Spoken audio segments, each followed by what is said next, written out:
اعوذ باللہ من الشیطان الرجیم بسم اللہ الرحمن الرحیم سبحان اللہ والحمد للہ ولا الہ الا اللہ واللہ اکبر لا حول ولا قوة الا باللہ لا الہ الا اللہ وحدہ لا شریک لہ لہ الملک ولہ الحمد وهو على كل شيء قدیر اعوذ باللہ من الشیطان الرجیم بسم اللہ الرحمن الرحیم اللہم صلی علی محمد وعلی آل محمد کما صلیت علی ابراہیم وعلی آل ابراہیم انک حمید مجید اللہم بارک علی محمد وعلی آل محمد کما بارکت علی ابراہیم وعلی آل ابراہیم انک حمید مجید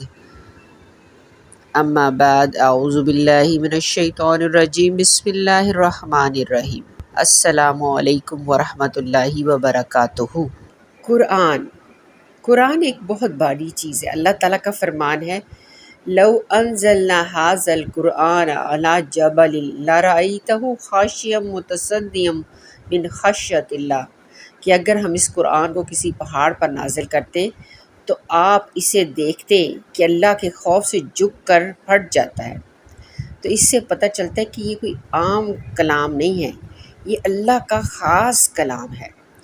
اور یہ ایک حیرت انگیز واقعہ ہے کہ کائنات کے بنانے والے رب نے اپنے بندوں سے کلام کیا ہے، اپنے بندوں کے لیے اپنا کلام بھیجا ہے۔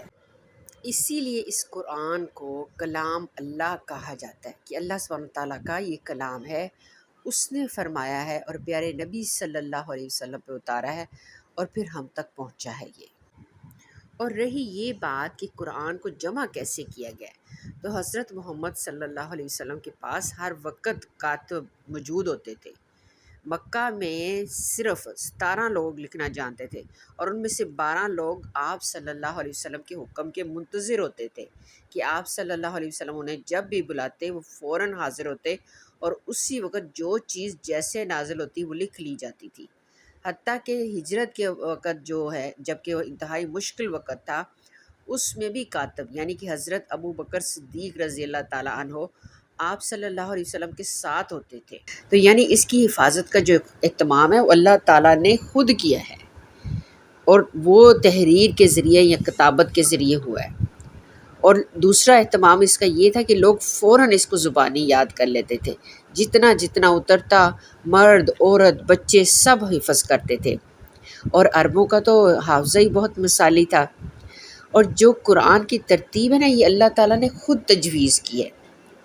حالانکہ سورۃ الفاتحہ جو ہے وہ نزول کے اعتبار سے 5ویں نمبر پر ہے، لیکن قرآن میں اسے سب سے پہلے نمبر پر رکھا گیا ہے، تو یہ اللہ کے حکم سے ہی تھا۔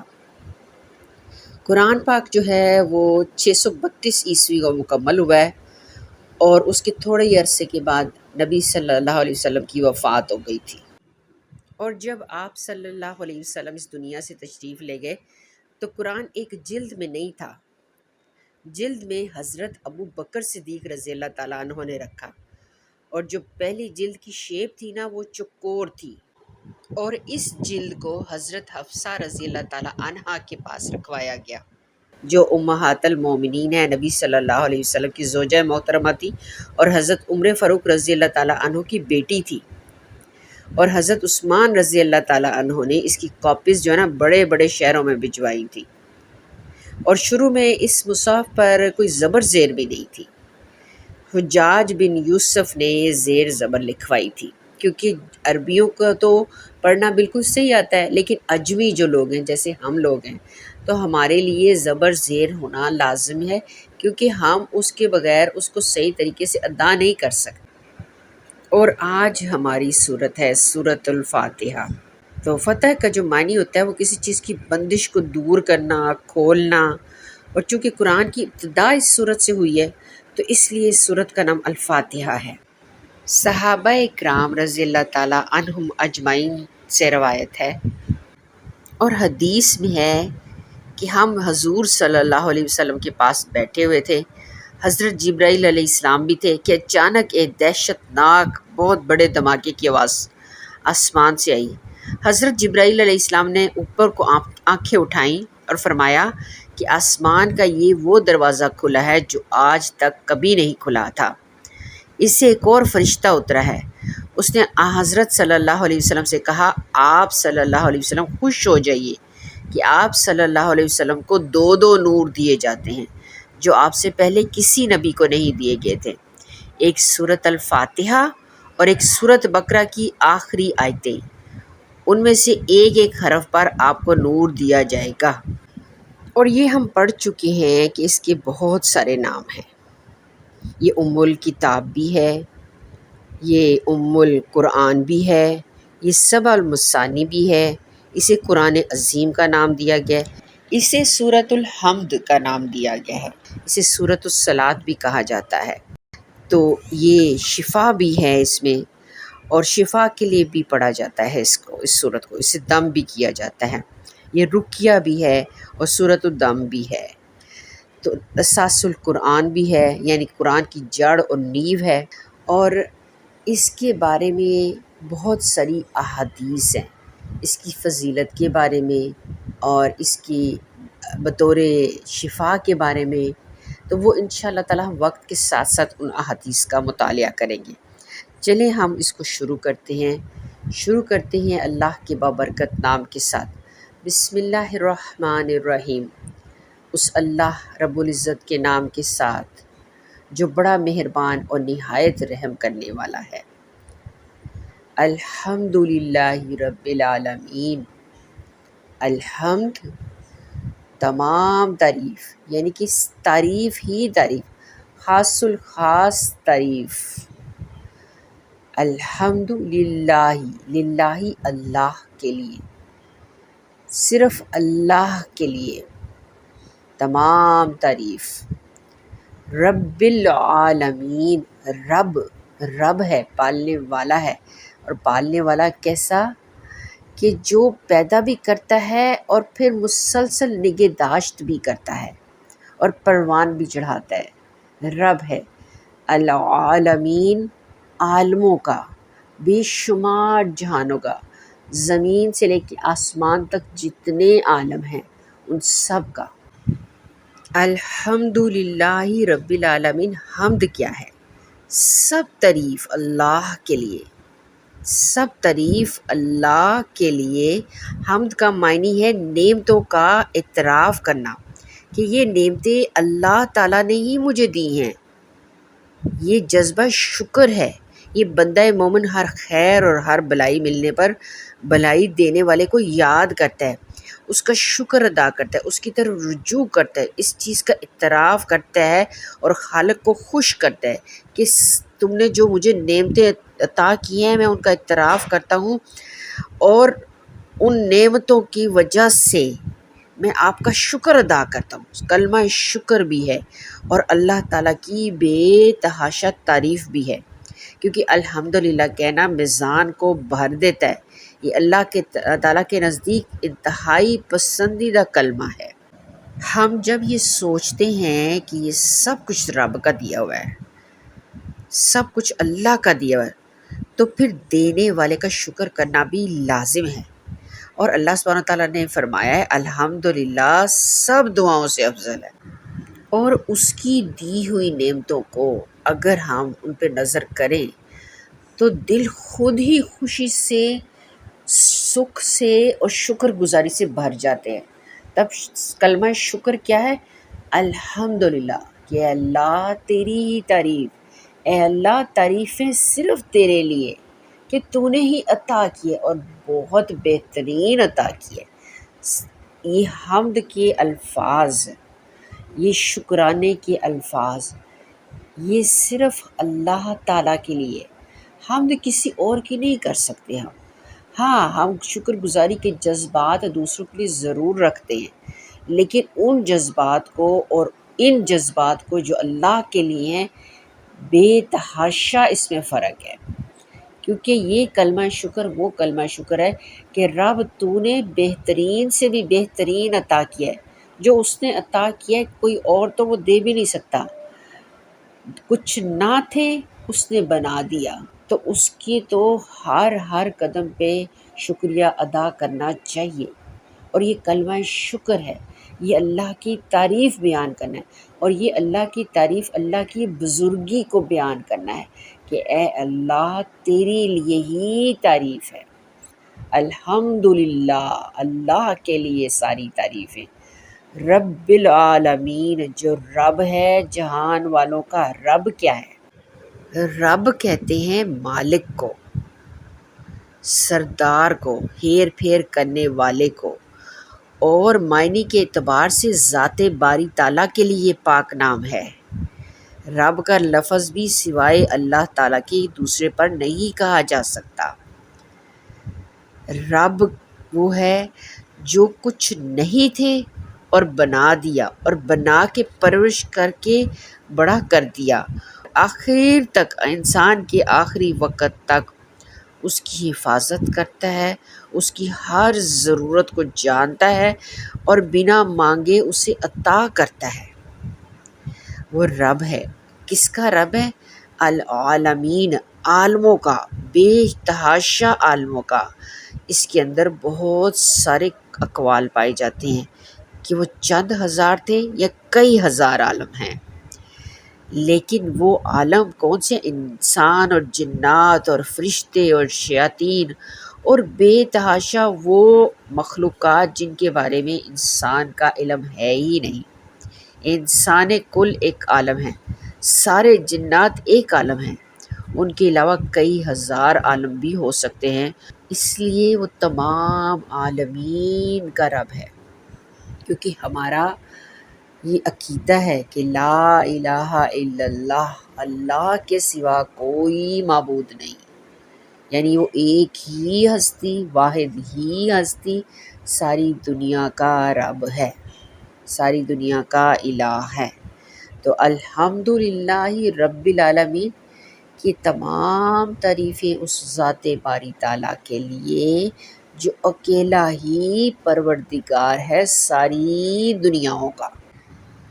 قرآن مجید میں آتا ہے کہ حضرت موسیٰ علیہ السلام سے فرعون نے سوال کیا، کہا کہ رب العالمین کون ہے؟ تو موسیٰ علیہ السلام نے فرمایا تھا کہ آسمانوں اور زمینوں اور ان دونوں کے درمیان جو کچھ ہے ان سب کا رب، یعنی وہ ہے رب العالمین۔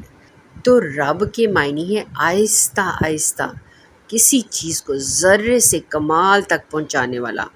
اگر ہم کہیں گے کہ پالنے والا، تو صرف پالنے والا ایک محدود معنی دیتا ہے۔ رب ہے کہ آہستہ آہستہ عدم سے کسی چیز کو وجود میں لانا، جیسے کہ انسان کی ابتدا کہاں سے ہوئی ہے، کہاں سے ہوتی ہے، اور پھر وہ پالتا ہے، اس کو شکل بناتا ہے، اس کو ساری صلاحیتیں دیتا ہے، اور وہ سارے عالم کو ذرے سے کمال تک پہنچانے والا ہے، وہ اللہ ہی ہے۔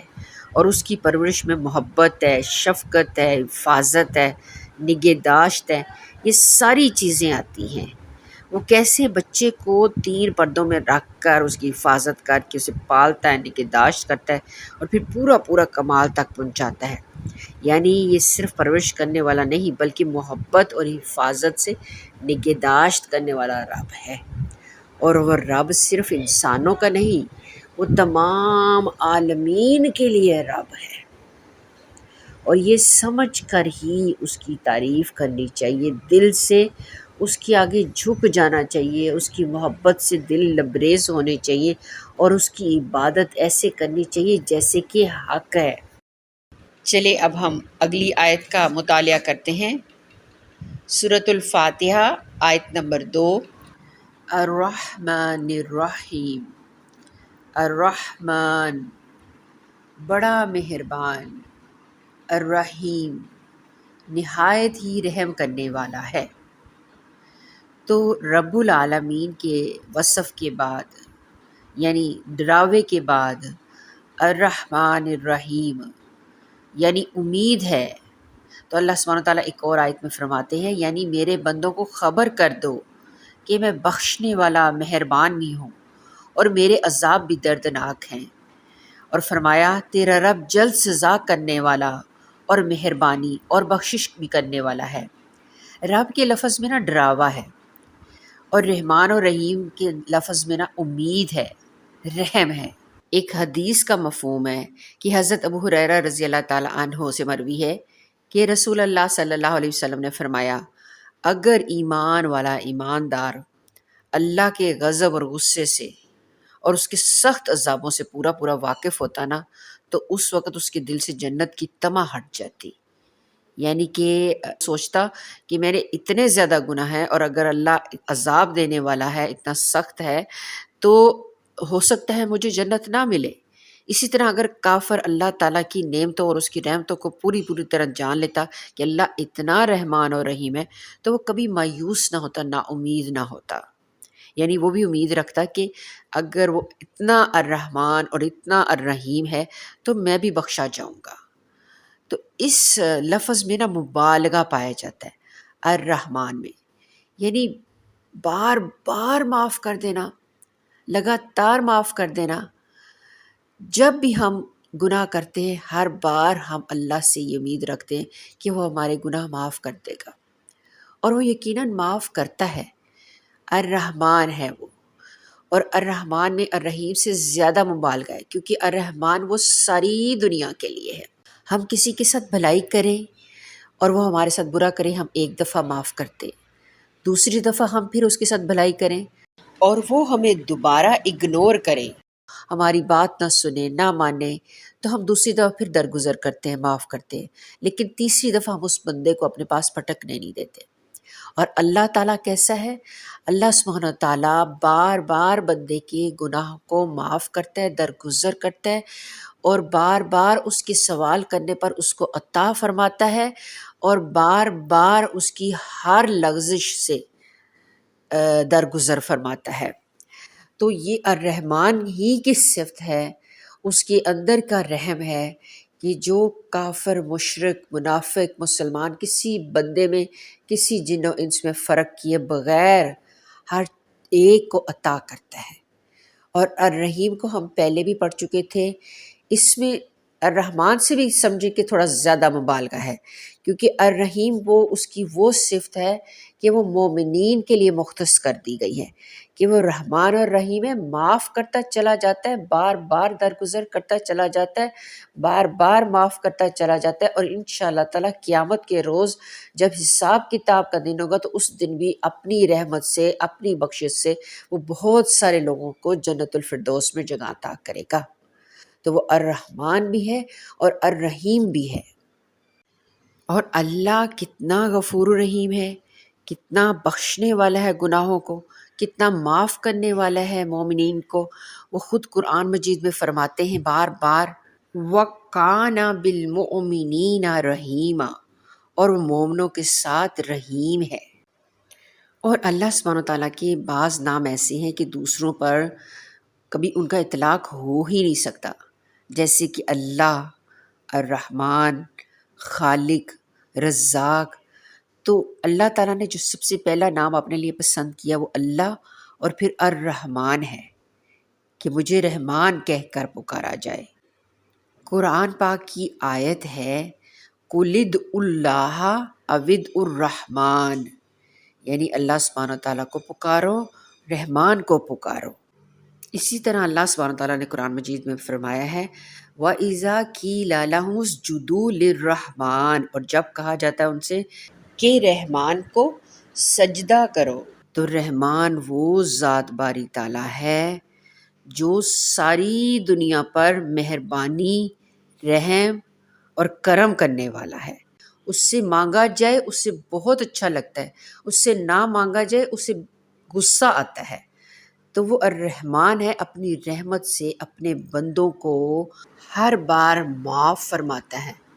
اور انشاءاللہ تعالیٰ امید رکھنی چاہیے کہ مومنین کو، مسلمانوں کو وہ قیامت کے روز بھی معاف کر کر اپنی رحمت سے جنت میں جگہ عطا فرمائے گا. اب ہم پڑھتے ہیں تیسری آیت سورۃ الفاتحہ کی. مالکی یوم الدین، مالکی مالک ہے، یوم الدین قیامت کے روز کا، بدلے کے دن کا. اور دنیا چونکہ مکافات عمل ہے تو یہاں پہ ظاہری بات ہے آخرت کا تو ظہور ہوگا، تو اللہ تعالیٰ ہر شخص کو اس کے اچھے یا برے اعمال کے مطابق مکمل جزا اور سزا دے گا۔ دنیا عارضی ہے اور ظاہر ہے ایک دن آخرت میں سب نے اللہ کے حضور حاضر ہونا ہے، تو اس دن تمام اختیارات کا مالک صرف اور صرف اللہ تعالیٰ ہوگا۔ تو مالک کون ہے اس دن کا؟ قیامت کے روز کا، بدلے کے دن کا؟ مالکی یوم الدین، وہ رب مالک ہے بدلے کے دن کا، قیامت کے روز کا، کیونکہ اللہ تعالیٰ اس روز فرمائے گا لمن الملک اليوم، کہ آج کس کی بادشاہی ہے؟ پھر وہ خود ہی جواب دے گا للہ الواحد القہار، کہ صرف ایک غالب اللہ کے لیے۔ کون سا دن؟ اللہ سبحانہ تعالیٰ فرمائے گا یوم لا تملک نفس لنفس شیئا والامر یومئذ للہ، کہ اس دن کوئی ہستی کسی کے لیے اختیار نہیں رکھے گی، سارا معاملہ اللہ کے ہاتھ میں ہوگا۔ یہ ہوگا جزا کا دن۔ اور جزا کا دن کون سا ہے؟ وہ روز قیامت، وہ قیامت کا دن، وہ بدلے کا دن، کہ جس دن ہر انسان کو پورا پورا بدلہ دیا جائے گا اس کے اعمال کے مطابق۔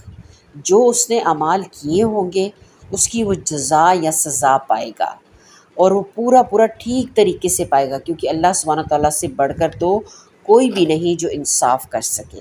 اور اس دن کی بادشاہی کس کے ہاتھ میں ہے؟ اس اللہ سبحانہ تعالیٰ کے ہاتھ میں ہے۔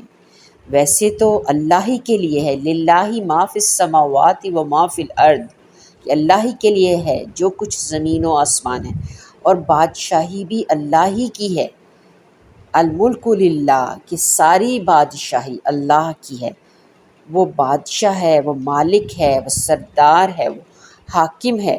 اور حدیث نبوی صلی اللہ علیہ وسلم ہے کہ رسول اللہ صلی اللہ علیہ وسلم نے فرمایا بدترین نام اللہ تعالیٰ کے نزدیک اس شخص کا ہے جو شہنشاہ کہلائے، حقیقی مالک اللہ تعالیٰ کے سوا کوئی نہیں ہے۔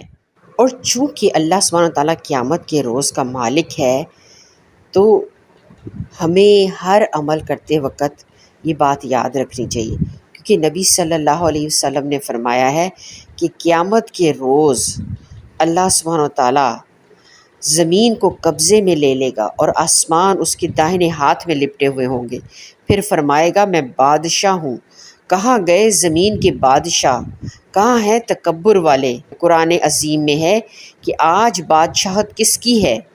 فقط اللہ اکیلے غلبہ والے کی۔ دین کے معنی بدلے اور جزا اور حساب کے ہیں، جیسے کہ قرآن پاک میں ہے اس دن اللہ تعالیٰ انہیں پورا پورا بدلہ دے گا اور وہ جان لیں گے۔ اور ایک اور جگہ پہ آیا ہے کیا ہم بدلہ دیے جائیں گے؟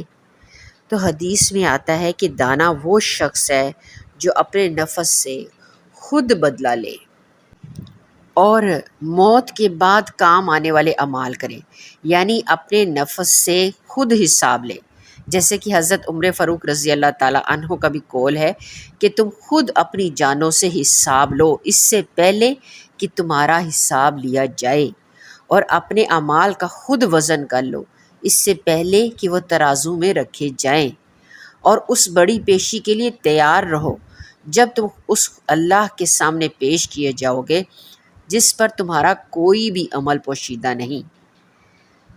تو جیسے اللہ تعالیٰ نے خود فرما دیا جس دن تم پیش کیے جاؤ گے تو چھپی لگی باتیں بھی چھپنے کی نہیں، یعنی وہ باتیں جو تم نے آج تک چھپائی ہوں گی ان کو بھی رب تعالیٰ بہت اچھے طریقے سے جانتا ہے۔ تو اس دن سے ڈرنا چاہیے، اس دن کو جزا اور سزا کا دن کہا گیا، اس دن کو بدلے کا دن کہا گیا، وہ روز قیامت ہے۔ اور اللہ سبحانہ تعالیٰ نے کہا ہے اس دن کون حساب لے گا، کس کے سامنے کھڑے ہونا پڑے گا، کون ہوگا جو اس دن کی بادشاہت اپنے ہاتھ میں رکھے گا، کون ہوگا جو سب سے حساب لے گا، کون ہوگا جو پورا پورا بدلہ دے گا۔ تو یہاں پہ یہی تو اللہ سبحانہ تعالیٰ فرما رہے ہیں کہ مالکی یوم الدین، وہ مالک ہے، وہ بادشاہ ہے قیامت کے روز کا۔